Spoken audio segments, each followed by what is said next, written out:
Justine Weyrach, la raison pour laquelle Lucas L., le principal suspect, a été transféré à la prison de Périgueux.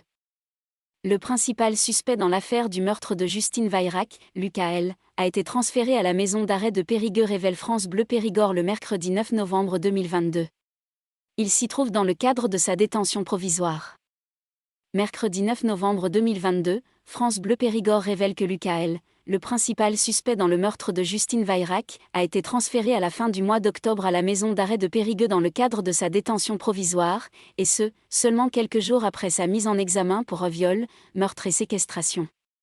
Celui qui a finalement avoué avoir violé puis tué Justine Weyrach en sortie de boîte, dans la nuit du 22 au 23 octobre, a été transféré à Périgueux pour être protégé des autres détenus.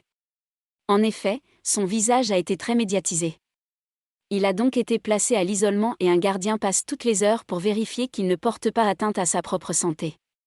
S'il a avoué avoir tué Justine et dévoilé aux policiers où il avait dissimulé le corps, une enquête judiciaire est toujours en cours pour tenter d'établir les circonstances de cette affaire.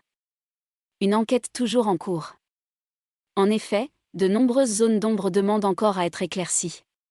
Si Lucas L. a avoué le meurtre, il dit l'avoir tué d'un coup de poing, alors que l'autopsie montre que Justine est morte par étranglement. Des analyses toxicologiques ont également été réalisées. Les enquêteurs attendent les résultats pour savoir si Justine a été droguée ou non pendant cette soirée. Les obsèques de Justine ont eu lieu vendredi 4 novembre et avaient attiré énormément de monde, venu rendre hommage à la jeune maman. Le papa de Gabin, le fils de Justine, était également présent et avait souligné qu'il ne cesserait jamais de parler à Gabin de sa maman. Le couple était séparé depuis plus d'1 an. Pour les amis de Justine, cette dernière était une maman formidable qui donnait tout pour que son fils ait la meilleure vie possible. Ses amis avaient d'ailleurs organisé une marche blanche qui avait rassemblé des centaines de personnes. Lucas L. reste présumé innocent dans cette affaire.